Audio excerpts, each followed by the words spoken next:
श्री रामचंद्र कृपाल भजु मन हरण भव भय दारुणम्।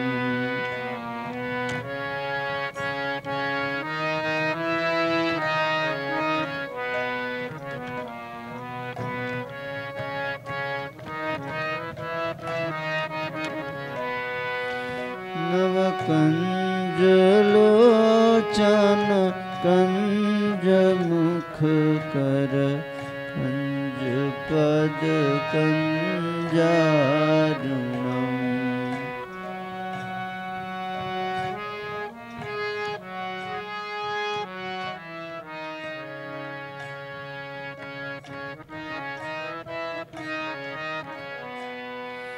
नवकंज लोचन कंज मुख कर कंज। ओम अज्ञानतिमिरान्धस्य ज्ञानाञ्जनशलाकया चक्षुरुन्मीलितं येन तस्मै श्रीगुरवे नमः। नमः ओं विष्णुपदाय कृष्णपृष्ठाय भूतले श्रीमते भक्तिवेदांत स्वामिनिति नामिने। नमस्ते सरस्वते देवे गौरवाणी प्रचारिणे निर्विशेष शून्यवादी पाश्चात्य देशतारिणे। वाञ्छाकल्पतरुभ्यश्च कृपा सिन्धुभ्य एव च पतितानां पावनेभ्यो वैष्णवेभ्यो नमो नमः। जय श्री कृष्ण चैतन्य प्रभु नित्यानंद श्री अद्वैत गदाधर श्रीवासादि गौर भक्तवृंद। हरे कृष्णा कृष्णा कृष्णा हरे हरे, हरे राम राम राम हरे हरे। कूजन्तं राम रामेति मधुरं मधुराक्षरम् आरुह्य कविता शाखां वन्दे वाल्मीकि कोकिलम्। वाल्मीकि मुनिसिंहस्य कवितावनचारिणः शृण्वन् राम कथानादं को न याति परां गतिम्। यः पिबन् सततं राम चरितामृतसागरम् अतृप्तस्तं मुनिं वन्दे प्राचेत् समकल्मषम्। गोष्पदीकृतवारिशं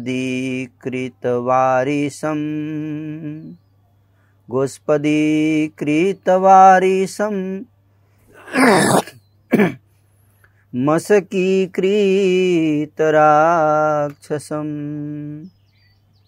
रामायण महारत्नं वन्दे नीलात्मजम्।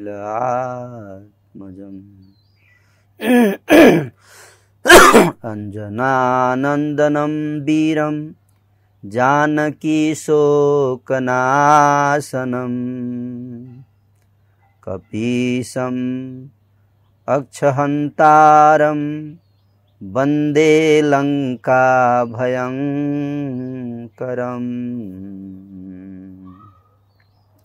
मनोजवं मारुततुल्यवेगं जितेन्द्रियं बुद्धिमतां वरिष्ठं वातात्मजं वानरयूथमुख्यं श्रीरामदूतं शिरसा नमामि।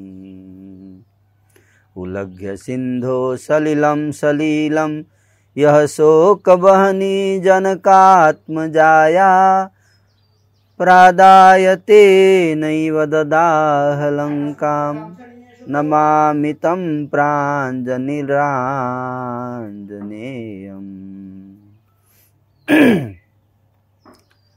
आञ्जनेयमतिपाटलाननं काञ्चनाद्रिकमनीय विग्रहं पारिजाततरुमूलवासिनं भावयामि पवमाननन्दनं।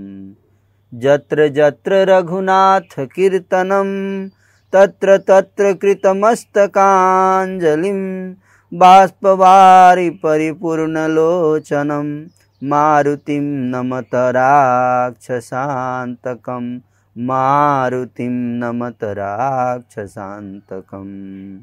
वेदविद्यै परे पुंसि जाते दशरथ आत्मजे वेद प्राचेत सादासित साक्षात् रामायणात्मना।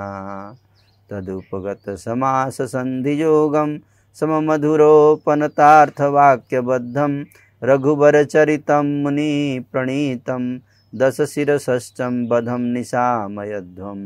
श्रीराघवं दशरथ आत्मजं प्रमेयं सीतापतिं रघुकुल अन्वयरत्नदीपम्। आजानुबाहुमरविन्ददलायताक्षं रामं निशाचरविनाशकरं नमामि।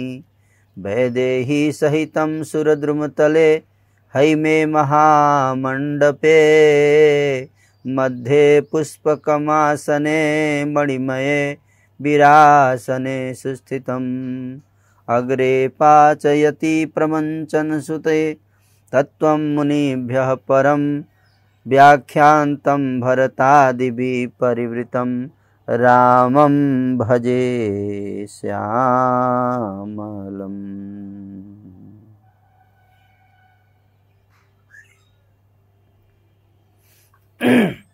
हरे कृष्णा।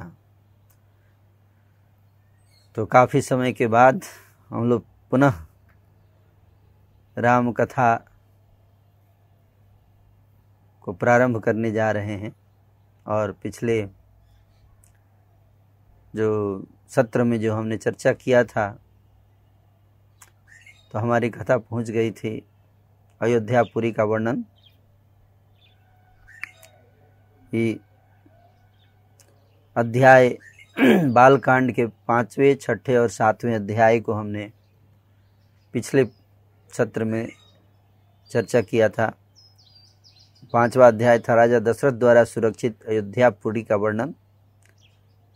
6ठा अध्याय था राजा दशरथ के शासन काल में अयोध्या और वहाँ के नागरिकों की उत्तम स्थिति का वर्णन।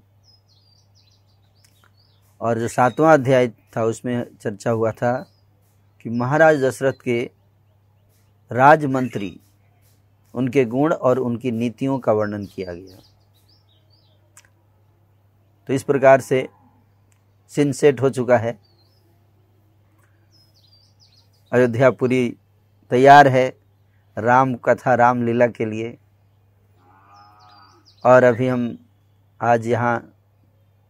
आज चर्चा जो करेंगे वो एक इस तीनों लोकों में, इस पूरी सृष्टि में जो सबसे पवित्र और सबसे महत्वपूर्ण स्थान जो है ब्रह्मा जी की सृष्टि में, उस स्थान पर हम लोग आज की राम कथा करने जा रहे हैं। वो कौन सा स्थान है? वो है श्री नवदीप धाम। और हम लोग गंगा जी के तट पर बैठे हैं। आप देख पा रहे होंगे कि हमारे बैकग्राउंड में गंगा जी हैं। तो हमने सोचा कि गंगा तट से ही हम राम कथा का वर्णन प्रारंभ करते हैं। तो आज हम लोग इस सत्र में 4 अध्यायों के ऊपर चर्चा करेंगे। वाल्मीकि रामायण के पर बालकांड के 4 सर्ग हैं। 8 सर्ग, 8, 9, 10 और 11। तो 8वां सर्ग जो है, महाराज दशरथ जो हैं, जिनके पास सब कुछ है, अयोध्यापुरी जैसी नगरी है, जहाँ के राजा हैं, सम्राट हैं, वो सब बढ़िया है। नागरिक प्रसन्न हैं, राजमंत्री सब प्रसन्न हैं, धन धान्य से भरा हुआ अयोध्यापुरी सब कुछ है। खुश होने के लिए सब कुछ है महाराज दशरथ के पास। परंतु महाराज दशरथ दुखी हैं। किस बात को लेकर? कि उनका कोई पुत्र नहीं है। तो 8वें अध्याय में वो अपने इस दुख को व्यक्त करते हैं वशिष्ठ मुनि के समक्ष, अपने सभासदों के समक्ष, अपने मंत्रियों के समक्ष, और उनकी इच्छा है कि अश्वमेध यज्ञ किया जाए और सबकी सम्मति मिलेगी 8वें अध्याय में। तो अश्वमेध यज्ञ किया जाए किसके लिए? पुत्र प्राप्त करने के लिए।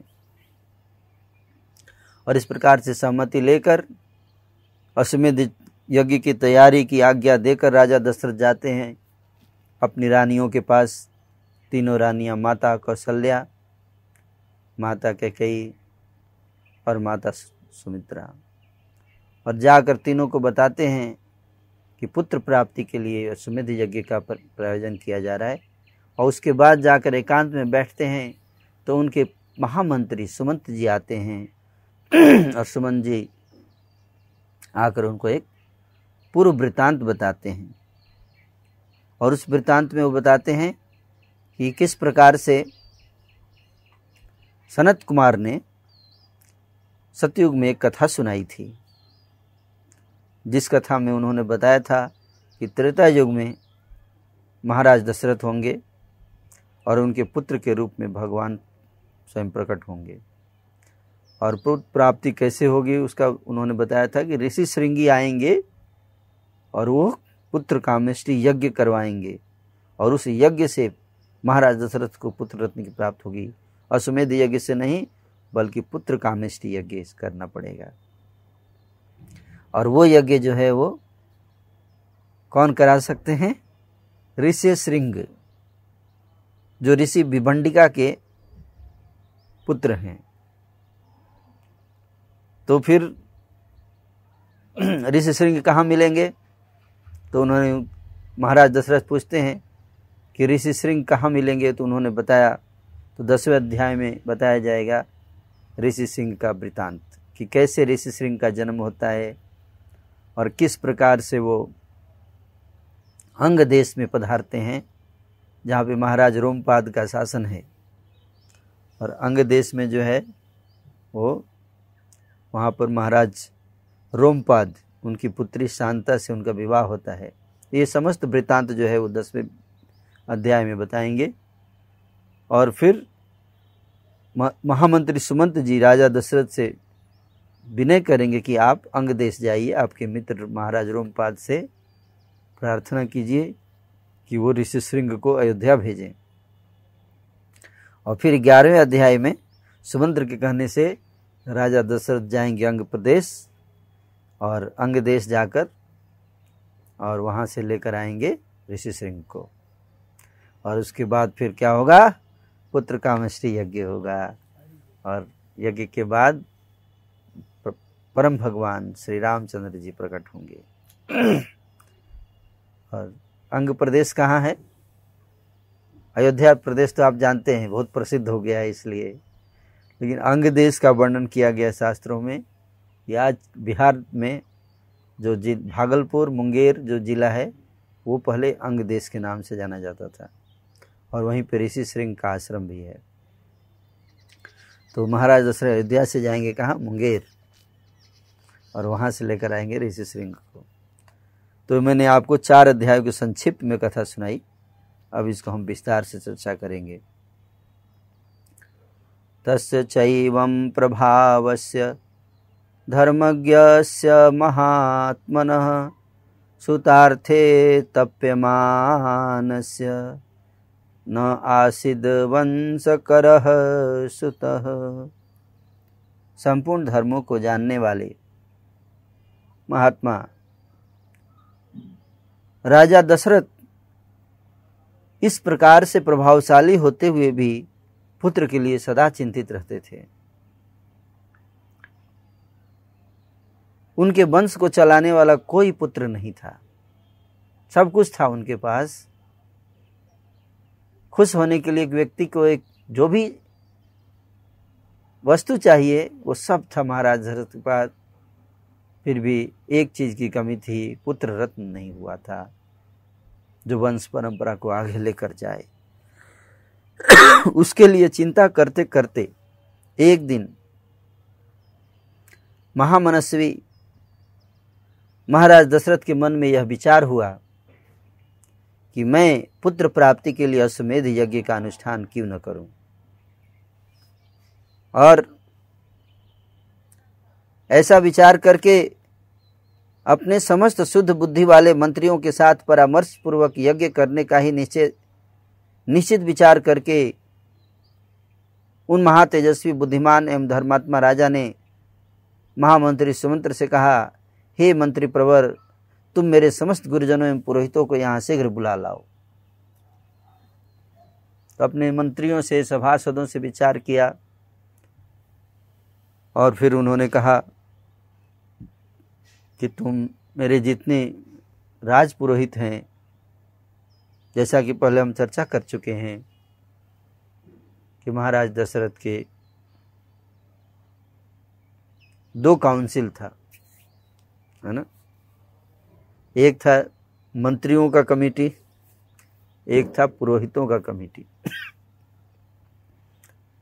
इसलिए राजा को कोई भी निर्णय लेने से पहले उसको क्या करना चाहिए?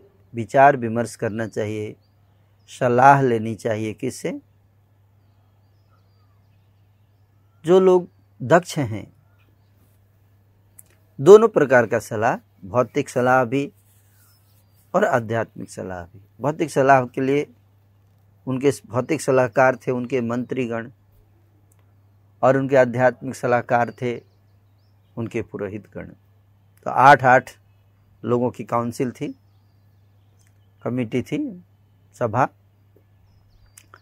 और 8 सदस्यों की सभा। उसी में महाराज दशरथ कोई भी निर्णय लेना होता था, जैसे आजकल लोकसभा है और राज्यसभा है, उसी प्रकार से महाराज दशरथ की 2 सभा थी, और उसमें एक से बढ़ के एक रत्न उस सभा में थे, और उनसे सलाह मशविरा करते थे महाराज दशरथ। तो जब उनको पुत्र प्राप्ति की इच्छा हुई और उन्होंने सोचा कि अश्वमेध यज्ञ किया जाए, तो सबसे पहले उन्होंने अपने मंत्रियों से सलाह मशविरा किया। मंत्रियों ने कहा, अच्छा विचार है, उत्तम विचार है, ये होना चाहिए। तो उन्होंने सुमंत जी को भेजा गुरु वशिष्ठ जी के पास, और जितने उनके पुरोहित थे उन सब के पास उनका राय, उनका विचार मशविरा लेना बहुत आवश्यक था। तत सुमंत्रस्त्वरितं गत्वा त्वरित विक्रमः समानयत् सतान सर्वान् समस्तान वेद पारगान। शीघ्रतापूर्वक पराक्रम प्रकट करने वाले सुमंत्र जी तुरंत जाकर उन समस्त वेद विद्या के पारंगत मुनियों को वहां बुला लाए। सुयज्ञ, वामदेव, जाबाली, कश्यप, कुल पुरोहित वशिष्ठ जी तथा और भी जो श्रेष्ठ ब्राह्मण थे, उन सब की पूजा करके धर्मात्मा राजा दशरथ ने धर्म और अर्थ से युक्त यह मधुर वचन कहा। महाराज दशरथ बोले, हे महर्षियों, मैं सदा पुत्र के लिए विलाप करता रहता हूँ। उसके बिना इस राज्य आदि से मुझे कोई सुख नहीं मिलता। अतः मैंने यह निश्चय किया है कि मैं पुत्र प्राप्ति के लिए अश्वमेध द्वारा भगवान का पूजा करूंगा। मेरी इच्छा है कि शास्त्रोक्त विधि से इस यज्ञ का अनुष्ठान करूं। अतः किस प्रकार मुझे मेरी मनोवांछित वस्तु प्राप्त होगी, इसका विचार आप लोग यहाँ पर करें। महाराज दशरथ ने अपने विचार प्रकट कर दिए ऋषियों के समक्ष। राजा के ऐसा कहने पर वशिष्ठ आदि सब ब्राह्मणों ने बहुत अच्छा ऐसा कहकर उनके मुख से कहे गए पूर्व उक्त वचन की प्रशंसा की। ऋषियों ने भी बहुत प्रशंसा की, बहुत प्रसन्न हुए, बहुत अच्छा बात है, अश्वमेध यज्ञ होना चाहिए। फिर वे सभी अत्यंत प्रसन्न होकर राजा दशरथ से बोले, महाराज, यज्ञ सामग्री का संग्रह किया जाए भूमंडल में भ्रमण के लिए यज्ञ संबंधी अश्व छोड़ा जाए तथा सरयू के उत्तर तट पर यज्ञ भूमि का निर्माण किया जाए। मतलब अयोध्या नगरी जो थी वो सरयू के दक्षिण तट पर थी और यज्ञ कहाँ होना था? सरयू के उत्तर तट पर यज्ञ का विधान किया ऋषियों ने। और बोले कि भूमंडल में भ्रमण करने के लिए यज्ञ संबंधी अश्व छोड़ा जाए। तुम यज्ञ द्वारा सर्वथा अपनी इच्छा के अनुरूप पुत्र प्राप्त कर लोगे, क्योंकि पुत्र के लिए तुम्हारे हृदय में ऐसी धार्मिक बुद्धि का उदय हुआ है। तो अश्वमेध यज्ञ पहले, हालांकि पुत्र प्राप्त होगा पुत्र कामेष्टि यज्ञ से, लेकिन सबसे पहले जो दशरथ जी के मन में जो विचार आया वो विचार था क्या करने का? पुत्र कामेष्टि यज्ञ नहीं, अश्वमेध यज्ञ करने का विचार आया था। और ये विचार कैसे चेंज होगा और अश्वमेध यज्ञ से कैसे पुत्र कामेष्टि यज्ञ की तरफ विचार परिवर्तित हो जाएगा, इसकी भी घटना भी बताई जाएगी।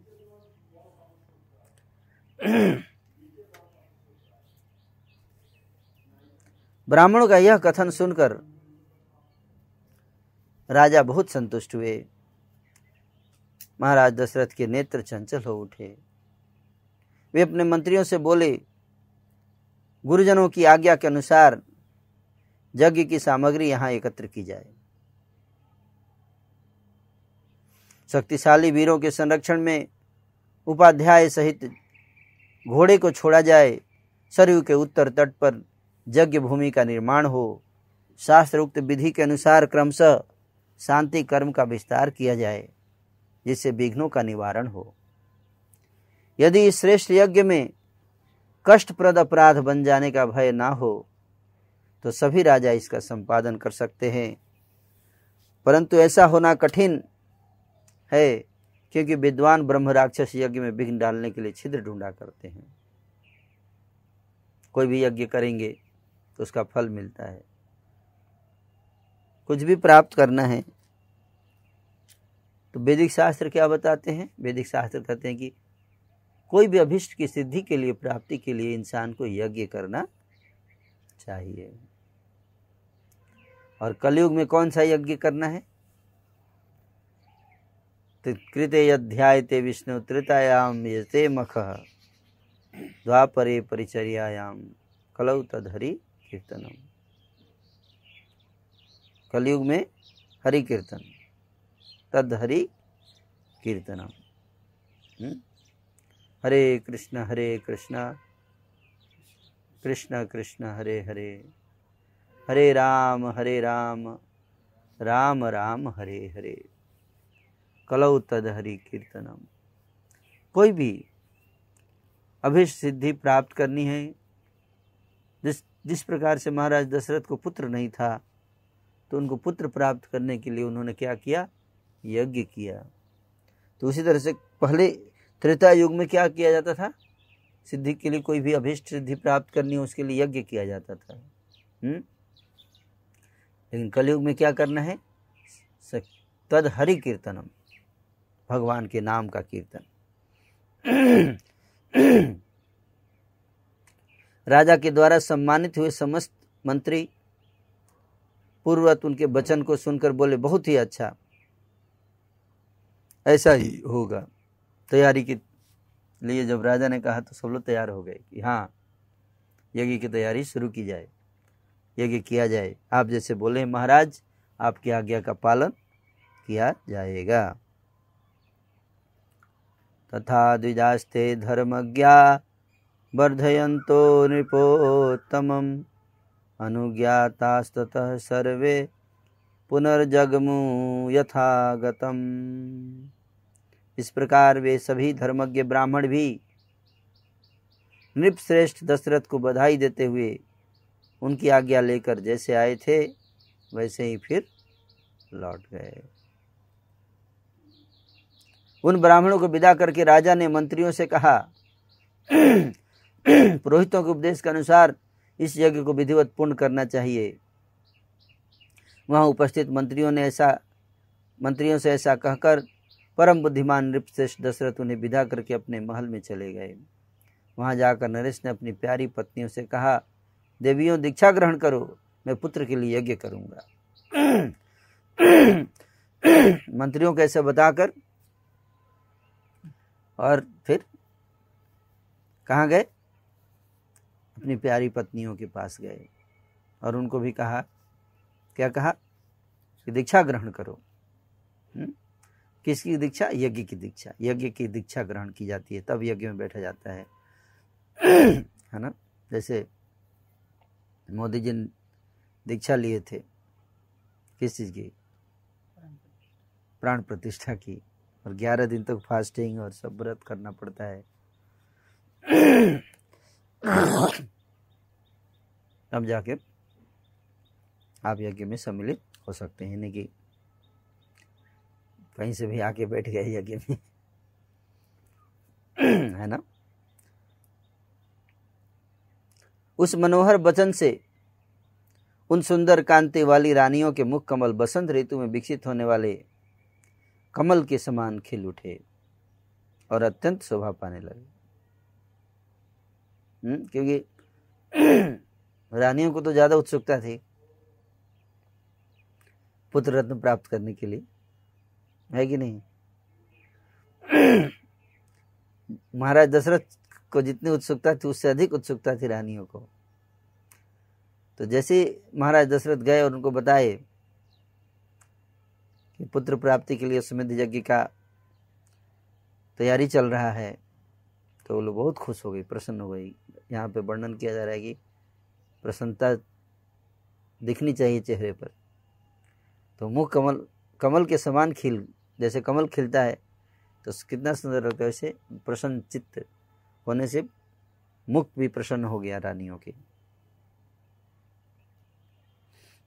तो इस प्रकार से अश्वमेध यज्ञ की तैयारी का वर्णन किया गया 8वें अध्याय में। तो 8वें अध्याय में हमने ये समझा कि पुत्र की प्राप्ति के लिए महाराज दशरथ के ने किसकी तैयारी करने की सोची? अश्वमेध यज्ञ की तैयारी करने की सोची। लेकिन अब एक ट्विस्ट आएगा इसमें। क्या ट्विस्ट आएगा वो अगले अध्याय 9वें अध्याय में बताया जाएगा आपको। एतत् श्रुत्वा रहः सुतो, हैं सुत गोस्वामी, एतत् श्रुत्वा रहः सुतो राजानम् इदम् अब्रवीत् श्रूयतां तत् पुरावृतं पुराणे च मया श्रुतम्।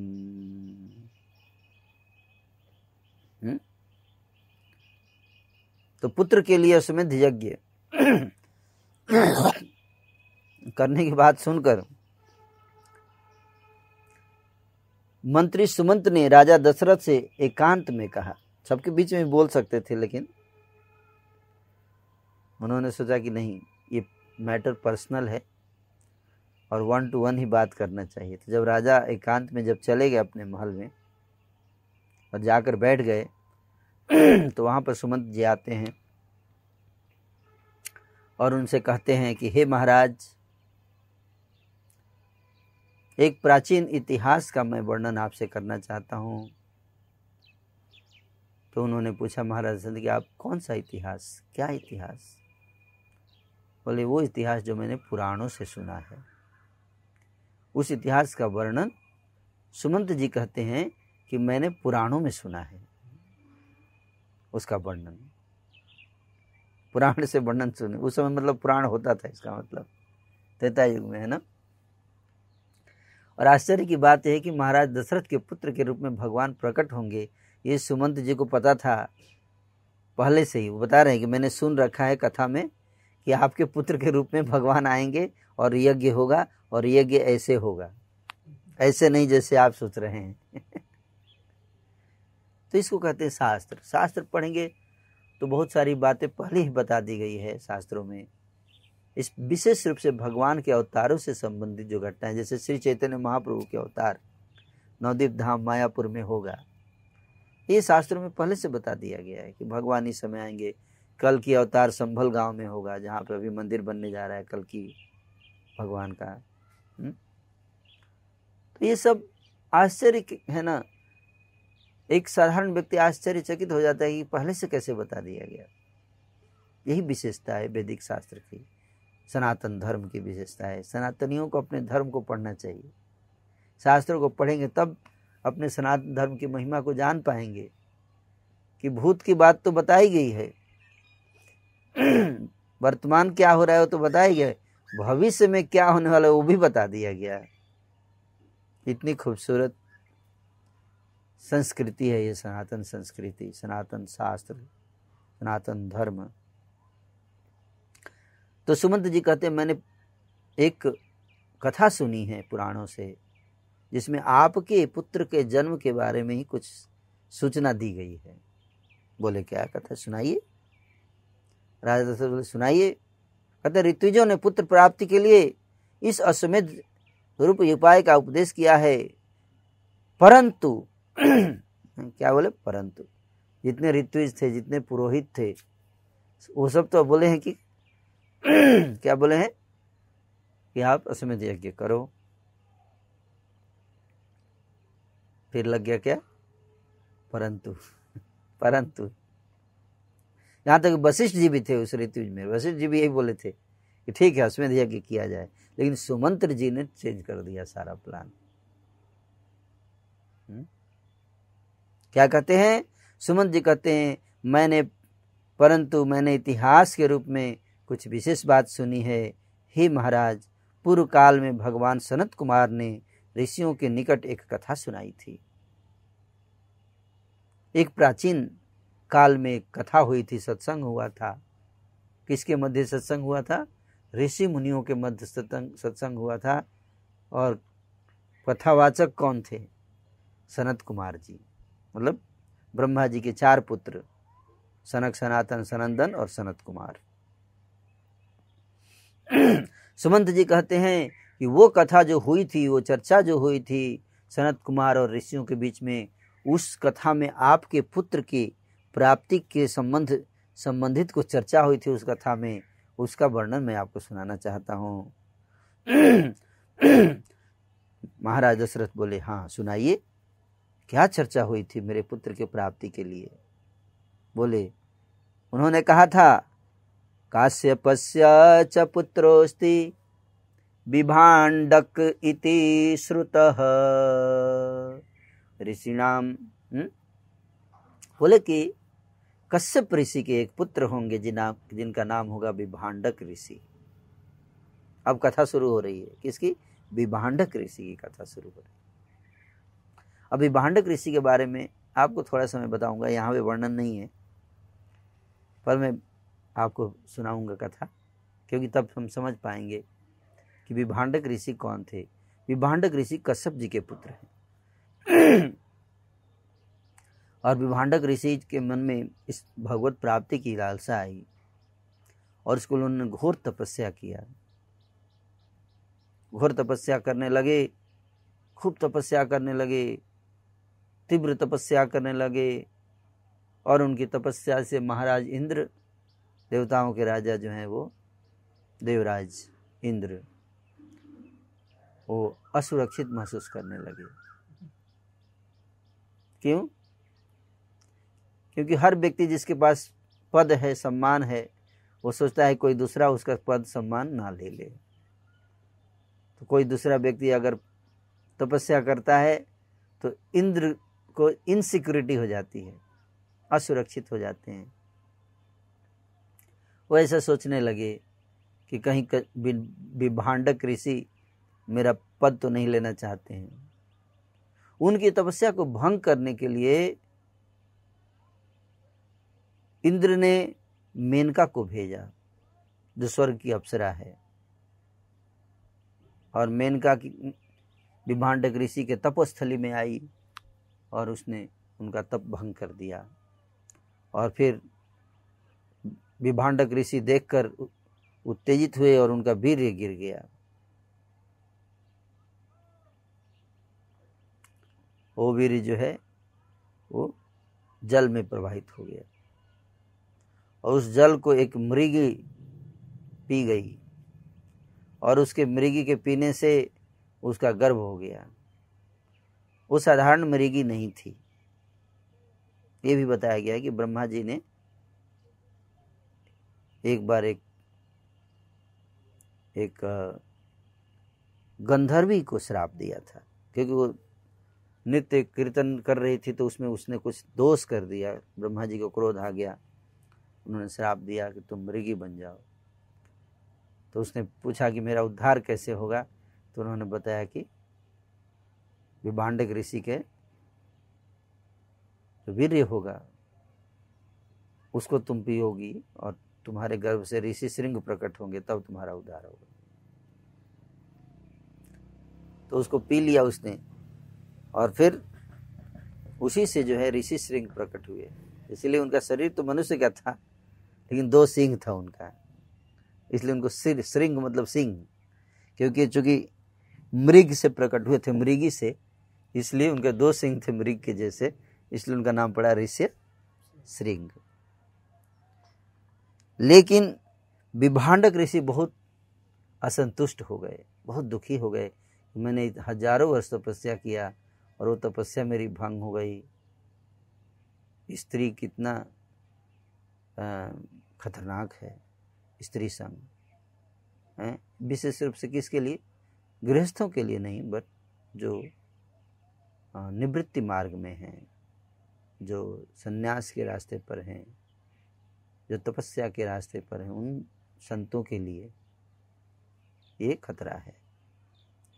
बहुत दुखी हुए और उन्होंने ठान लिया कि चाहे मैं गिर गया, लेकिन अपने पुत्र को किसी भी कीमत पे स्त्री के बगल में फटकने तक नहीं दूंगा, है ना। ऐसे सोच के उन्होंने अपने पुत्र को जंगल के बीच में ले जाकर आश्रम बनाया, जहाँ कई मील तक कोई स्त्री नजर नहीं आएगी।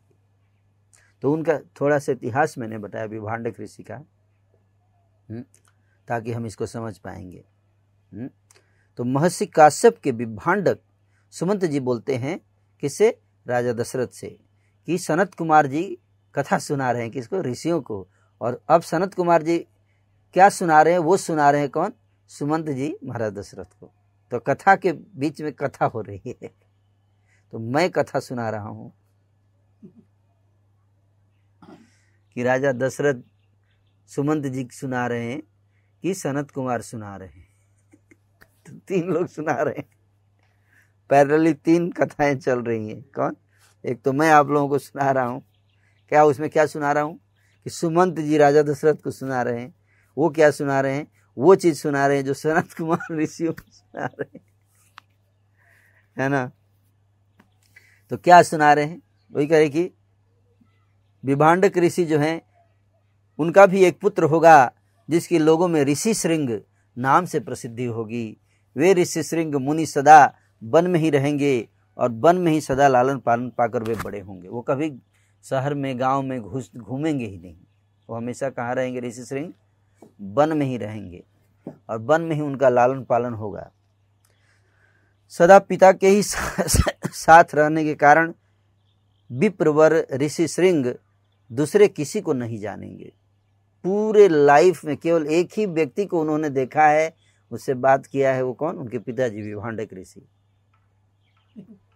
हे राजन, लोक में ब्रह्मचर्य के 2 रूप विख्यात हैं और ब्राह्मणों ने सदा उन दोनों स्वरूपों का वर्णन किया है। ब्रह्मचारी का 2 रूप है, 2 तरीके से, एक नैष्ठिक ब्रह्मचारी और एक उपकुर्वाण ब्रह्मचारी।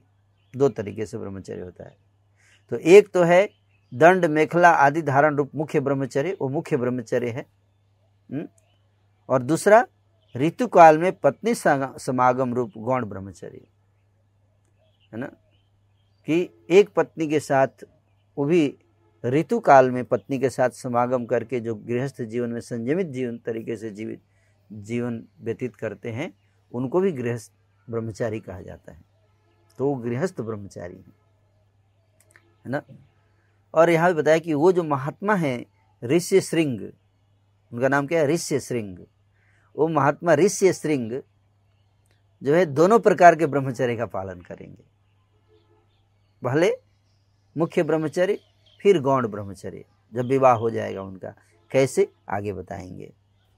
इस प्रकार रहते हुए ऋषि श्रृंग मुनि का समय अग्नि तथा यशस्वी पिता की सेवा में ही व्यतीत होगा। उसी समय अंग देश में रोमपाद नामक एक बड़े प्रतापी और बलवान राजा होंगे। तो अंग देश के बारे में मैंने बताया, कहाँ पे है? बिहार, एक तो मगध है। बिहार में कितने प्रोविंस हो गए देखिए, उस समय 3 प्रोविंस थे बिहार, एक मगध, मिथिला जो कि चंद्रवंशी राजाओं की राजधानी थी मिथिला, और मगध नरेश तो आप जानते ही जरासंध प्रसिद्ध है, और तीसरा था अंग प्रदेश, है ना। तो बिहार में 3 राज्य हुआ करते थे, अंग, मगध और मिथिला।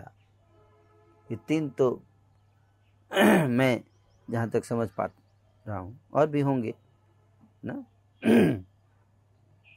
तो बता रहे हैं यहाँ पे, आज भी वहाँ पे अगर आप जाएंगे लखीसराय जिला में, तो जंगल के बीच में ऋषि श्रृंग का आश्रम आज भी विद्यमान है, जहाँ की कथा यहाँ बताई जा रही है। तो कभी हम लोग जाएंगे बिहार तो आप लोग ऋषि श्रृंग की आश्रम भी जा सकते हैं, लखीसराय डिस्ट्रिक्ट में आपको मिलेगा। उसी समय अंग प्रदेश में रोमपाद, वहाँ उस समय त्रेता युग की बात चल रही है, वहाँ पे रोमपाद महाराज राजा थे। कहाँ के? अंग प्रदेश के, जो मुंगेर और लखीसराय, जिसका मैं जोनल सुपरवाइजर हूँ अभी है ना। इसलिए थोड़ा जानकारी प्राप्त करना बहुत जरूरी है ना, कि अभी वहाँ पे प्रीचिंग करने की जिम्मेदारी भी मेरे ऊपर ही है। वहाँ का जोनल सुपरवाइजर हूँ और मैं वहाँ पे इस्कॉन के सेंटर्स स्टेब्लिश करने का प्रयास कर रहा हूँ। आज जाएगा अगले 2-3 साल में हम लोग उधर भी कुछ संकीर्तन शुरू कर देंगे अंग प्रदेश में। तो बता रहे कि वहाँ पे सनत कुमार जी बोले कि एक बलवान राजा होंगे, जिनका नाम होगा रोमपाद। अब देखिए वो राजा इतने अच्छे थे महाराज रोमपाद, लेकिन बता रहे कि उनके द्वारा धर्म का उल्लंघन हो गया, कुछ गलती हो गई होगी, धर्म का उल्लंघन हो गया। और धर्म का उल्लंघन हो जाने के कारण उस देश में घोर अकाल पड़ गया, अनावृष्टि हो जाएगी। इसलिए धर्म का पालन करना है। आप देखो आजकल किसी भी मौसम में बारिश हो जाती है, सारी फसल बर्बाद हो जाती है। क्यों? क्योंकि राजा जो है वो क्या कर रहा है, कहीं ना कुछ धर्म का उल्लंघन कर रहा है। इसके कारण प्रकृति साथ नहीं देती है। इसलिए राजा को धर्म उचित आचरण करना बहुत आवश्यक है, अगर प्रजा को सुखी रखना है तो महाराज रोमपाद के धर्म का उल्लंघन करने से पूरे अंग प्रदेश में अनावृष्टि हो गई। एक होता है अतिवृष्टि और एक होता है अनावृष्टि। अतिवृष्टि मतलब जरूरत से ज्यादा बारिश, और अनावृष्टि मतलब बहुत कम बारिश।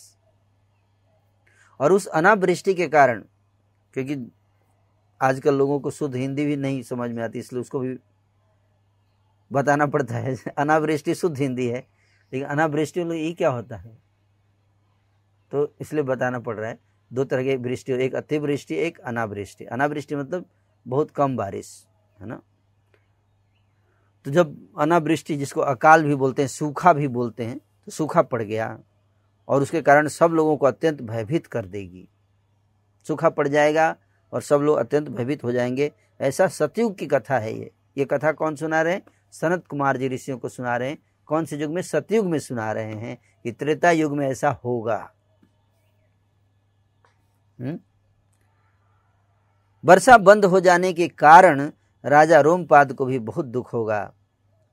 वे शास्त्र ज्ञान में बढ़े चढ़े ब्राह्मणों को बुलाकर उनसे कहेंगे कि हे ब्राह्मणों, आप लोग वेद शास्त्र के अनुसार कर्म करने वाले तथा लोगों के आचार विचार को जानने वाले हैं, अतः कृपा करके मुझे कोई नियम बताइए जिससे मेरे पाप का प्रायश्चित हो जाए। राजा रोमपाद से गलती हुई, ब्राह्मणों को बुलाते हैं और अपनी गलती स्वीकार करते हैं और बोलते हैं कि कैसे मैं अब उस पाप से प्रायश्चित कर सकता हूँ, उसका कोई उपाय बताइए जिससे मेरी प्रजा के ऊपर जो संकट आया है वो संकट दूर हो सके। हैं? राजा के ऐसा कहने पर वे वेदों के पारंगत विद्वान सभी श्रेष्ठ ब्राह्मण उन्हें इस प्रकार सलाह देंगे। बार बार ऐसा बोला गे, मतलब देंगे, मतलब भविष्य में होगा। मतलब कथा सुनाई जा रही है सनत कुमार के द्वारा सतयुग में कि त्रेता युग में ऐसा होगा, और उस कथा को सुना रहे हैं सुमंत जी त्रेता युग में। राजन, विभांडक के पुत्र ऋषि श्रृंग वेदों के पारगामी विद्वान हैं। अब ब्राह्मण लोग बोल रहे हैं, राजा रोमपाद से बोल रहे हैं ब्राह्मण लोग। तो देखिए कौन बोल रहा है अब? मैं बोल रहा हूं आप लोगों से। क्या कि सुमंत जी बोल रहे हैं दशरथ से, कि सनत कुमार बोल रहे हैं ऋषियों से, और उसमें सनत कुमार जी ऋषियों से बोल रहे हैं कि ब्राह्मण लोग बोल रहे हैं महाराज रोमपाद से। तो 4 लेयर हो गया। अब ब्राह्मण लोग क्या बोल रहे हैं महाराज रोमपाद से? तो कथा के अंदर कथा। ये है वैदिक शास्त्र।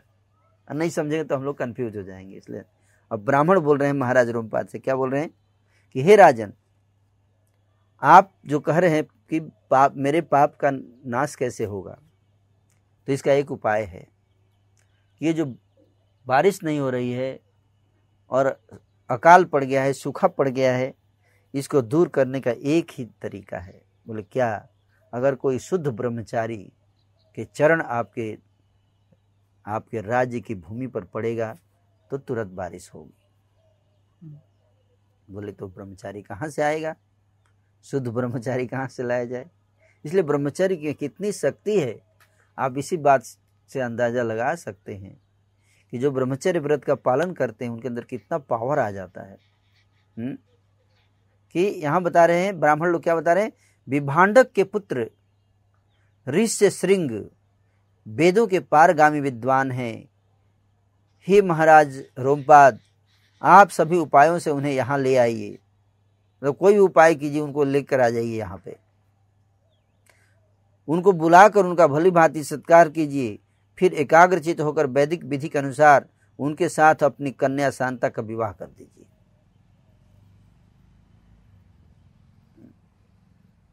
उनकी बात सुनकर राजा इस चिंता में पड़ जाएंगे कि किस उपाय से उन शक्तिशाली महर्षि को यहाँ लाया जा सकता है, क्योंकि पिताजी विभांडक ऋषि हैं, उनको सुरक्षित करके रखते हैं कि किसी की नज़र ना पड़े, किसी से मिले ही ना। सारा समस्या मिलने में है कि जैसे किसी से मिलेगा इसके अंदर दोष आ जाएगा। तो उसको बचा के रखें अभी तक, जैसे गुरुकुल में हम लोग बच्चों को बचा के रखते हैं माया से, है ना। स्मार्टफोन नहीं होना चाहिए, ये नहीं होना चाहिए, वो नहीं होना चाहिए।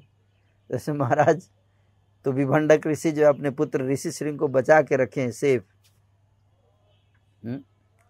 और इधर प्लानिंग चल रही है कि उनको कैसे जंगल से लेके आया जाए शहर में और लाकर उनका विवाह कर दिया जाए ताकि बारिश हो सके। हैं? तो बोले कि कैसे लेकर आएंगे? शक्तिशाली हैं और उनके पिताजी बहुत क्रोधित हो जाएंगे, श्राप उराप दे देंगे। अगर विभांडक ऋषि की इच्छा के खिलाफ अगर उनको कोई लेके आया और पता चल गया विभांडक ऋषि को कि मेरे पुत्र को ये लोग लेके गए हैं, तो क्या होगा? एक तो आएंगे ही नहीं। क्यों आएंगे वो जंगल छोड़ के, अपने पिताजी को छोड़ के? और अगर पिताजी की परमिशन लेंगे विभांडक ऋषि का तो कभी आज्ञा ही नहीं देंगे कि जाएगा मेरा पुत्र, फिर वहाँ पे माता जी लोगों से मिलेगा, फिर हो सकता है आकर्षित हो जाए। तो इतने मेहनत से उसको मैंने अभी तक माया से बचा कर रखा है, वो सारा प्रयास विफल हो जाएगा। तो विभांडक ऋषि आज्ञा देंगे नहीं, श्रृंग ऋषि अपने पिता की आज्ञा के बिना आएंगे नहीं, और जब तक वो नहीं आएंगे अकाल नष्ट होगा नहीं। तो फिर कैसे बुलाया जाए? हाँ, ये बात तो समझ में आ गया कि अगर ऋषि श्रृंग आ गए तो बारिश हो जाएगी, लेकिन वो आएंगे कैसे? उसका उपाय कुछ बताइए। हैं? जब राजा ने ऐसा पूछा, राजा रोमपाद ने ब्राह्मणों से, तो हैं सनत कुमार जी कहते हैं कि फिर वे मनस्वी नरेश रोमपाद मंत्रियों के साथ निश्चय करके अपने पुरोहित और मंत्रियों को सत्कार पूर्वक वहां भेजेंगे। राजा की बात सुनकर वे मंत्री और पुरोहित मुंह लटकाकर दुखी हो यूं कहने लगेंगे। हैं? फिर राजा बुलाएंगे, किसको बुलाएंगे? महाराज रोमपाद अपने पुरोहितों को बुलाएंगे, अपने मंत्रियों को बुलाएंगे कि तुम लोग जाओ और ऋषि श्रृंग को लेके आओ। और जब वो ऐसा कहेंगे तो सारे मंत्री मुंह लटका देंगे, महाराज हम नहीं कर पाएंगे ऐसा। तो क्यों, क्या दिक्कत है? हैं? तो मंत्री लोग क्या बोलेंगे? हैं? बोलेंगे कि हम महर्षि से डरते हैं। कौन से महर्षि? ब्रह्मांडक ऋषि से। हम महर्षि से डरते हैं इसलिए वहां नहीं जाएंगे। यूं कहकर वे राजा से बड़ी अनुनय विनय करेंगे। इसके बाद सोच विचार कर वे राजा को योग्य उपाय बताएंगे और कहेंगे कि हमारे पास एक उपाय है, एक आइडिया है, उसको अगर किया जाए तो काम बन सकता है, ऋषि श्रृंग आ सकते हैं इधर, वही एकमात्र उपाय है ना। बोले क्या उपाय है? बोले हम उन ब्राह्मण कुमार को किसी उपाय से यहाँ ले आएंगे। ऐसा करने से कोई दोष नहीं घटित होगा। कोई उपाय लगाते हैं, हम लोग नहीं जाएंगे, पर आपका लक्ष्य है कि किसी तरह से वो आ जाए यहाँ पे। हम हमारे गए बिना हम एक ऐसा उपाय लगाएंगे जिससे कि हम उनको यहाँ लेके आएंगे। इस तरह ऋषि श्रृंग आपके जामाता हुए। इस प्रकार करें, इस प्रकार से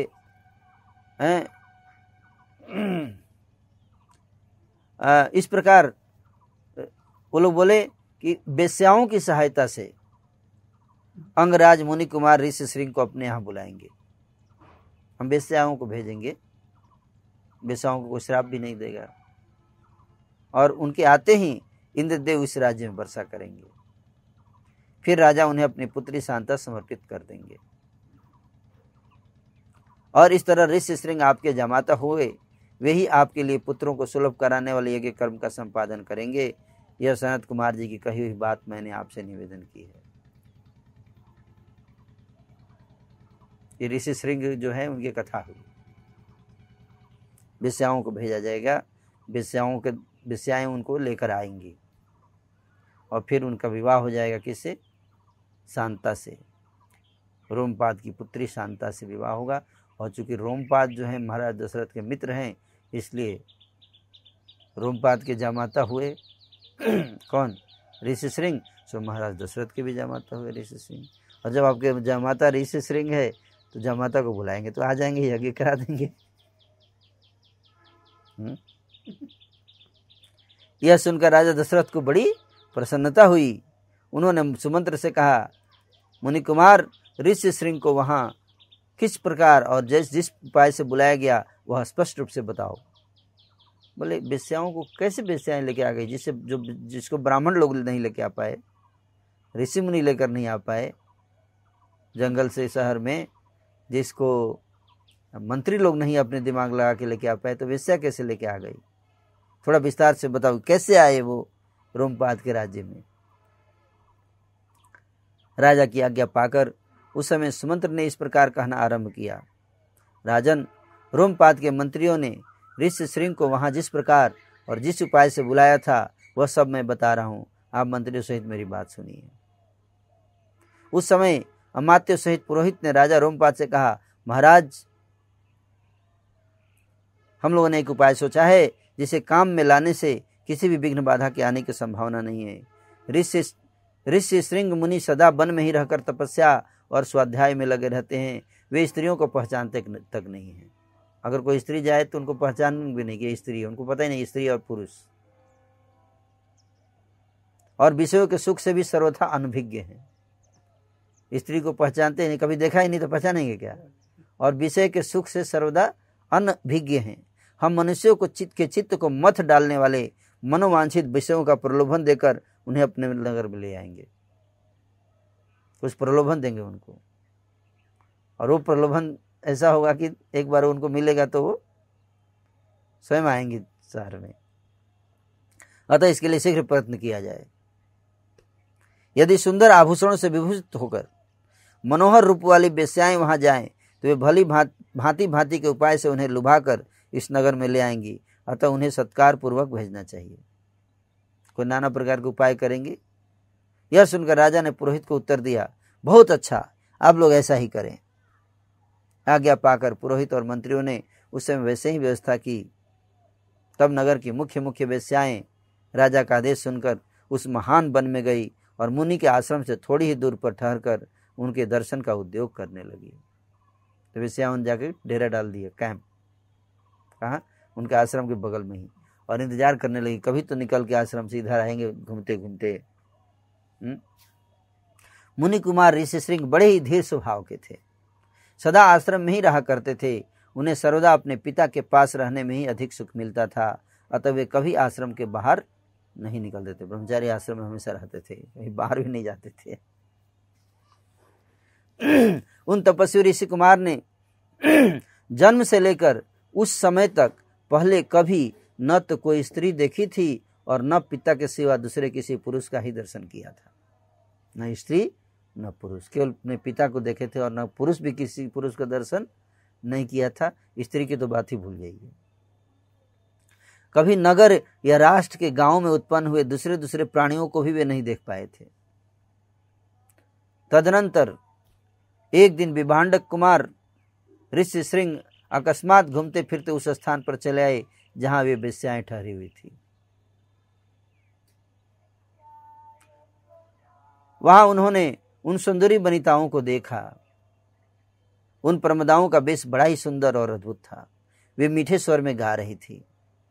ऋषि कुमार को आया देख सभी उनके पास चली आई और इस प्रकार पूछने लगी, इसी दिन का तो हम इंतजार कर रहे थे, आखिर ऋषि आ ही गए हैं। वेश्याओं ने कहा, ब्राह्मण आप कौन हैं, आप करते क्या हैं, तथा इस निर्जन वन में आश्रम से इतनी दूर आकर अकेले क्यों घूम रहे हैं, यह हमें बताइए। इसलिए अकेले नहीं जाने का ब्रह्मचारी को इधर उधर। हम लोग इस बात को जानना चाहती हैं। ऋषि श्रृंग ने वन में कभी स्त्रियों का रूप नहीं देखा था और वे स्त्रियां तो अत्यंत कमनीय रूप से सुशोभित थीं। अतः उन्हें देखकर उनके मन में स्नेह उत्पन्न हो गया। क्या उत्पन्न हो गया? स्नेह। स्त्री का जो रचना है वो इस तरह से है कि पुरुष देखता है तो क्या आता है, उसके प्रति स्नेह आता है, आकर्षण, स्वाभाविक आकर्षण आता है ना। पर यहाँ पे स्नेह का वर्णन है। स्नेह का मतलब क्या है? काम नहीं, काम वासना नहीं लिखा गया यहाँ पे। क्या ना? हाँ,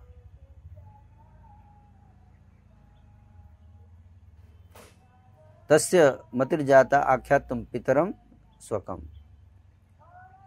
उन्होंने देखकर उनके मन में स्नेह उत्पन्न हो गया, इसलिए उन्होंने उनसे अपने पिता का परिचय देने का विचार किया। तो उनको उन्होंने माता के रूप में देखा, है ना। उनके मन में आकर्षण हुआ, बट स्नेह यहाँ बताया जा रहा है। वे बोले, मेरे पिता का नाम विभांडक मुनि है, मैं उनका पुत्र हूँ। मेरा ऋषि श्रृंग नाम और तपस्या आदि कर्म इस भूमंडल में प्रसिद्ध है। यहाँ पास ही मेरा आश्रम है। आप लोग देखने में परम सुंदर हैं, अथवा आपका दर्शन मेरे लिए शुभकारक है। आप सब मेरे आश्रम पर चलिए, वहां मैं आप सब लोगों की विधिवत पूजा करूंगा। बोले, आप सब आइए, आप लोगों की पूजा करूंगा मैं। नहीं, इससे पता चलता है कि उनके अंदर काम वासना नहीं थी, नहीं तो पूजा क्यों करेंगे। ऋषि कुमार की यह बात सुनकर सब उनसे सहमत हो गईं। फिर वे सब सुंदरी स्त्रियां उनके आश्रम देखने के लिए वहां गई। वहां जाने पर ऋषि कुमार ने अर्घ्य, यह पाद्य तथा यह भोजन के लिए फल मूल प्रस्तुत है, ऐसा कहते उन सब का विधिवत पूजन किया। उनको अर्घ्य से, पाद्य से पूजा किया उन सब का, है ना।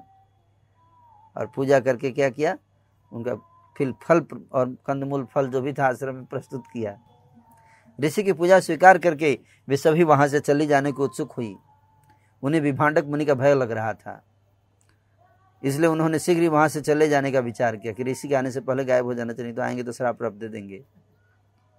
वे बोली, ब्राह्मण हमारे पास भी ये उत्तम फल हैं। आप तो हमको खिला दिए फल, हम भी कुछ फल लेकर आए हैं आपके लिए, तो फल हम भी आपको देना चाहते हैं, कुछ खाएंगे आप? विप्रवर, इन्हें ग्रहण कीजिए। यहीं से प्रॉब्लम गड़बड़ शुरू हुआ। आपका कल्याण हो तो होगा ही कल्याण। अब देखिए कैसे कल्याण। इन फलों को शीघ्र खा लीजिए, विलंब मत कीजिए, पिताजी के आने तक वेट मत कीजिए, क्योंकि आएंगे तो खाने नहीं देंगे।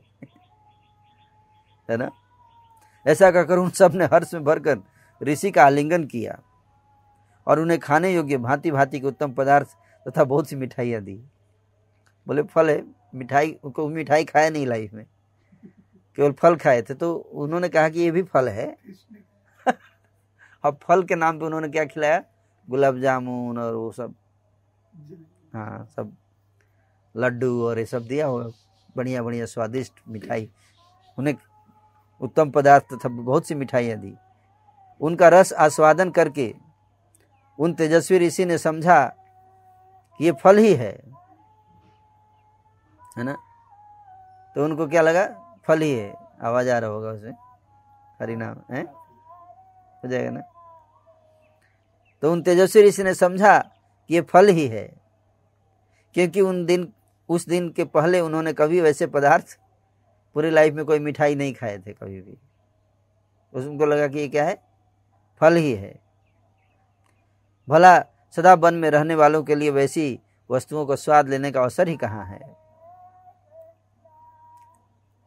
तत्पश्चात उनके पिता विभांडक मुनि के डर से डरी हुई वे स्त्रियां व्रत और अनुष्ठान की बात बताकर कि हमको भी जाना है, व्रत और अनुष्ठान करना है, थोड़ा अपना हमारा समय हो गया, हम जाएंगे अब, ऐसा बोलकर उन ब्राह्मण कुमार से पूछकर उसी बहाने से वहां से चली गई। उन सब के चले जाने पर काश्यप कुमार ब्राह्मण ऋषि श्रृंग मन ही मन व्याकुल हो उठे और बड़े दुख से इधर उधर टहलने लगे। अब दुख हो गया कि क्यों चले गए ये लोग। बहुत अच्छा लग रहा था उनके साथ टाइम बिताकर, है ना, कि कुछ स्नेह मिला, कुछ प्रेम मिला, कुछ खाने पीने को मिला, है ना, आलिंगन मिला, है ना। माँ का कभी प्रेम मिला नहीं था उनको तो माँ का प्रेम मिला तो उनके मन में क्या आ गया, राग आ गया, राग, है ना, अनुराग प्रकट हो गया। तो दूसरे दिन फिर मन से उन्हीं का बारंबार चिंतन कर रहे हैं। शक्तिशाली विभांडक कुमार श्रीमान ऋषि श्रृंग उसी स्थान पर गए जहां पहले दिन उन्होंने वस्त्र और आभूषणों से सजी हुई उन मनोहर रूप वाली वेश्याओं को देखा था। फिर से उसी जगह पहुंच गए जहां कल गए थे। ब्राह्मण ऋषि श्रृंग को आते देखकर तुरंत ही उन वेश्याओं का हृदय प्रसन्नता से खिल उठा। वे सब की सब उनके पास जाकर उनसे इस प्रकार कहने लगी, सौम्य आओ, आज हमारे आश्रम पर चलो। यद्यपि यहाँ नाना प्रकार के फल मूल बहुत मिलते हैं, तथापि वहां भी निश्चय इन सब का विशेष रूप से प्रबंध हो सकता है। उन सब के मनोहर वचन सुनकर ऋषि श्रृंग उनके साथ जाने के लिए तैयार हो गए। उन्होंने बोला, चलो हमारे आश्रम पर भी चलो, हम तो तुम्हारे आश्रम पे आए थे कल, आज तुम हमारे आश्रम पे चलो। बोले हाँ चलो, चलते हैं, बहुत बढ़िया रहेगा, और भी फल उल मिलेगा कल जैसा खाने के लिए, वहाँ बहुत बहुत फल मिलेगा, खूब मिठाई मिलेगा, मिठाई नहीं फल मिलेगा। सरल थे ना, सिंपल। बोले हाँ चलो चलो चलिए। उन महात्मा ब्राह्मण के को लेके वे स्त्रियां उन्हें अंग देश में लेकर आ गई। ये बोल के चलिए आश्रम पे हमारे, उनको लेकर अंग देश में आ गई। उन महात्मा ब्राह्मण के अंग देश में आते ही इंद्र ने संपूर्ण जगत को प्रसन्न करते हुए सहसा पानी बरसाना आरंभ कर दिया। वर्षा से ही राजा को अनुमान हो गया कि वे तपस्वी ब्राह्मण कुमार आ गए। फिर बड़ी विनय के साथ राजा ने उनकी अगवानी की और पृथ्वी पर मस्तक टेक कर उन्हें साष्टांग प्रणाम किया। महाराज रोमपाद पृथ्वी पे साष्टांग प्रणाम किया ऋषि श्रृंग को। लगे वो ब्राह्मण कुमार थे, कम उम्र के थे। तो देखिए कितना ब्रह्मचर्य की कितनी शक्ति, आते ही चरण रखते ही बारिश। फिर एकाग्रचित्त होकर उन्होंने ऋषि को अर्घ्य निवेदन किया तथा उन विप्र शिरोमणि से वरदान मांगा, भगवान आप और आपके पिताजी का कृपा प्रसाद मुझे प्राप्त हो। पूजा की और फिर बोले आपका तो कृपा मिले ही, आपके पिताजी का भी कृपा मिले हमको। ऐसा उन्होंने इसलिए कहा कि कहीं कपटपूर्वक यहाँ तक लाए जाने का रहस्य जान लेने पर विप्र ऋषि श्रृंग अथवा विभांडक मुनि के मन में मेरे प्रति क्रोध ना हो। पूजा वूजा कर लेने से थोड़ा प्रेम आ गया। तत्पश्चात ऋषि श्रृंग को अंतःपुरी में ले जाकर उन्होंने शांत चित्त से अपनी कन्या शांता का उनके साथ विधिपूर्वक विवाह कर दिया।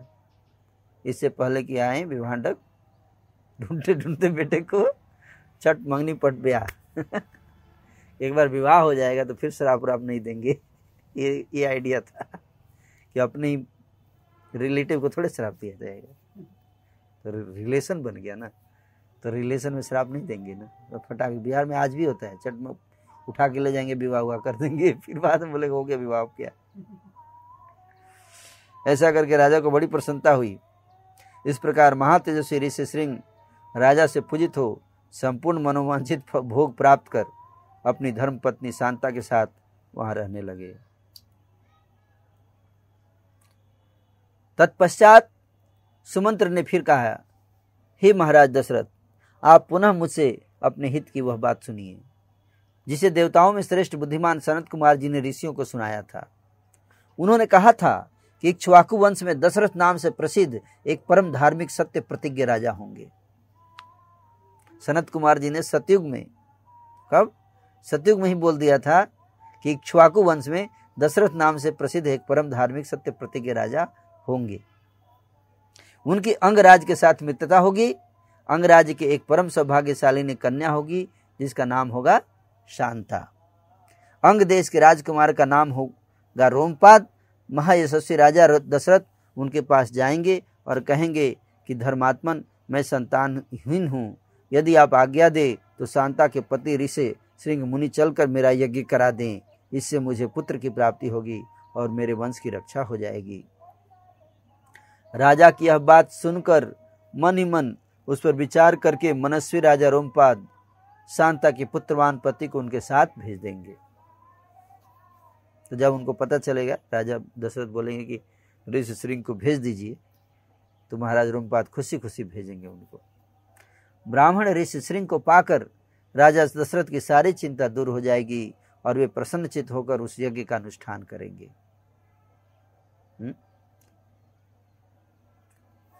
यश की इच्छा रखने वाले धर्मज्ञ राजा दशरथ हाथ जोड़कर द्विज श्रेष्ठ ऋषि श्रृंग का यज्ञ पुत्र और स्वर्ग के लिए वर्ण करेंगे तथा वे प्रजापालक नरेश उन श्रेष्ठ ब्रह्म ऋषि से अपनी अभिष्ट वस्तु प्राप्त कर लेंगे। राजा के 4 पुत्र होंगे जो अप्रमेय पराक्रमी, वंश की मर्यादा बढ़ाने वाले और सर्वत्र विख्यात होंगे। तो सनत कुमार जी ऋषियों को बता दिए कि इस प्रकार से ऋषि श्रृंग आएंगे, पुत्र कामेष्टि यज्ञ कराएंगे। उससे राजा दशरथ को 4 पुत्र होंगे और बड़े पराक्रमी होंगे, वंश की मर्यादा को बढ़ाने वाले होंगे और सर्वत्र विख्यात होंगे। तो पहले ही पुराणों में वर्णन था और सुमंत जी ने बता दिया राजा दशरथ को। महाराज, पहले सतयुग में शक्तिशाली देवप्रवर भगवान सनत कुमार जी ने ऋषियों के समक्ष ऐसी कथा कही थी। तो त्रेता युग में सुमंत जी ने कहा है कि सतयुग में जो कथा हुई थी वो त्रेता युग में हो रही बता रहे हैं, और उसको हम लोग त्रेता युग में जो हुई थी कथा वो हम लोग कलयुग में बता रहे हैं। पुरुष सिंह महाराज, इसलिए आप स्वयं ही सेना और सवारियों के साथ अंग देश में जाकर मुनि कुमार ऋषि श्रृंग को सत्कार पूर्वक यहाँ ले आइए। सुमंत्र का वचन सुनकर राजा दशरथ को बड़ा हर्ष हुआ। उन्होंने मुनिवर वशिष्ठ जी को भी सुमंत्र की बातें सुनाई और उनकी आज्ञा लेकर निवास की रानियों तथा मंत्रियों के साथ अंग देश के लिए प्रस्थान किया, जहां विप्रवर ऋषि श्रृंग निवास करते थे। तो ऋषि श्रृंग अंग देश में निवास करते थे। वहां पर पहुंच गए राजा दशरथ। मार्ग में अनेक अनेक वन और नदियों को पार करके वे धीरे धीरे उस देश में जा पहुंचे जहां मुनिवर ऋषि श्रृंग विराजमान थे। वहां पहुंचने पर उन्हें द्विश्रेष्ठ ऋषि श्रृंग रोमपाद के पास ही बैठे दिखाई दिए। वे ऋषि कुमार प्रज्वलित अग्नि के समान तेजस्वी जान पड़ते थे। राजा रोमपाद ने मित्रता के नाते अत्यंत प्रसन्न हृदय से महाराज दशरथ का शास्त्र उक्त विधि के अनुसार विशेष रूप से पूजन किया और बुद्धिमान ऋषि कुमार ऋषि श्रृंग को राजा दशरथ के साथ अपनी मित्रता की बात बताई। रोमपाद महाराज बहुत खुश हुए, राजा दशरथ का स्वागत किए, शास्त्रोक्त विधि से पूजा किए उनकी, और फिर ऋषि श्रृंग को बताया कि पूछे कि ये कौन है, तो बोले ये मेरे मित्र हैं महाराज दशरथ, हम लोग बहुत घनिष्ठ मित्र हैं। उस पर उन्होंने भी राजा का सम्मान किया। इस प्रकार भली भांति आदर सत्कार पाकर नर श्रेष्ठ राजा दशरथ रोमपाद के साथ वहाँ 7-8 दिन तक रहे। 1 सप्ताह 1 वीक रहे। कहाँ महाराज दशरथ कहाँ रहे 1 वीक तक? हैं लखीसराय मुंगेर साइड में, हमारे जोन में आए हैं। इसके बाद 7-8 दिन तक रहने के बाद वे अंगराज से बोले, प्रजापालक नरेश, तुम्हारी पुत्री शांता अपने पति के साथ मेरे नगर में पदार्पण करे, क्योंकि वहाँ एक महान आवश्यक कार्य उपस्थित हुआ है। राजा रोमपाद ने बहुत अच्छा ऐसा कहकर उन बुद्धिमान महर्षि का जाना स्वीकार कर लिया और ऋषि सिंह से कहा, विप्रवर, आप शांता के साथ महाराज दशरथ के यहाँ जाइए। राजा की आज्ञा पाकर उन ऋषि पुत्र ने तथास्तु कहकर राजा दशरथ को अपनी चलने की स्वीकृति दे दी। राजा रोमपाद की अनुमति ले ऋषि सिंह ने पत्नी के साथ वहां से प्रस्थान किया। उस समय शक्तिशाली राजा रोमपाद और दशरथ ने एक दूसरे को हाथ जोड़कर स्नेहपूर्वक छाती से लगाया तथा अभिनंदन किया। राजा राजा में देखिए कितना घनिष्ठ रिलेशन था। फिर मित्र से विदा ले रघुकुल नंदन दशरथ वहां से प्रस्थित हुए। उन्होंने पूर्ववासियों के पास अपने शीघ्रगामी दूत भेजे और ये संदेश भिजवाया कि समस्त नगर को शीघ्र ही अच्छे से सजा दिया जाए, चारों तरफ धूप की सुगंध फैला दिया जाए, नगर की सड़कों को झाड़ बुहार कर उन पर पानी का छिड़काव कर दिया जाए तथा सारा नगर ध्वजा और पताकाओं से अलंकृत कर दिया जाए। राजा का आगमन सुनकर पूर्ववासी बड़े प्रसन्न हुए। महाराज ने उनके लिए जो संदेश भेजा था उसका उन्होंने उस समय पूर्ण रूप से पालन किया। राजा दशरथ ने शंख और दुंदुभी आदि वाद्यों के ध्वनि के साथ विप्रवर ऋषि श्रृंग को आगे करके अपने सजे सजाए नगर में प्रवेश किया। बाज यंत्र बजाकर, ढोल नगाड़े बजाकर स्वागत किया और नगर में प्रवेश किया। इन द्विज कुमार का दर्शन करके सभी नगरवासी बहुत प्रसन्न हुए। उन्होंने इंद्र के समान पराक्रमी नरेंद्र दशरथ के साथ पुरी में प्रवेश करते हुए ऋषि श्रृंग का उसी प्रकार सत्कार किया जैसे देवताओं ने स्वर्ग में सहस्राक्ष इंद्र के साथ प्रवेश करते हुए कश्यप नंदन वामन जी का समादर किया था। ऋषि को अंतःपुर में ले जाकर राजा ने शास्त्र विधि के अनुसार उनका पूजन किया और उनके निकट आ जाने से अपने को कृतकृत्य माना। विशाल लोचना शांता को इस प्रकार अपने पति के साथ उपस्थित देख अंतःपुर की सभी रानियों को बड़ी प्रसन्नता हुई। वे आनंद मग्न हो गई। शांता भी उन रानियों से तथा विशेषतः महाराज दशरथ के द्वारा आदर सत्कार पाकर वहां कुछ काल तक अपने पति विप्रवर ऋषि श्रृंग के साथ बड़े सुख से रही। तो ऋषि श्रृंग इस प्रकार से कहाँ आज पहुंच गए, अब अयोध्या पहुंच गए है ना। तो आज की कथा हम यहाँ विराम देंगे और अगले प्रसंग में जरूर आइएगा, क्योंकि अगले प्रसंग में भगवान श्री राम का जन्म होने वाला है। यज्ञ होगा और यज्ञ के बाद परम भगवान श्री रामचंद्र जी प्रकट होंगे। तो इस प्रकार से ऋषि श्रृंग आ चुके हैं। अब यज्ञ किया जाएगा। हरे कृष्णा कृष्णा कृष्णा हरे हरे, हरे राम राम राम हरे हरे। तो अगले प्रसंग में हम लोग प्रयास करेंगे कि 7 अध्याय वर्णन किया जाएगा।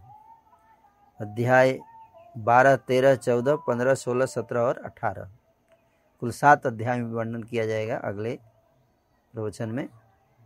और 7 अध्यायों में फिर भगवान का जन्म करके हम लोग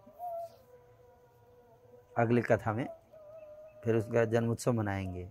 हरे कृष्ण। Thank you.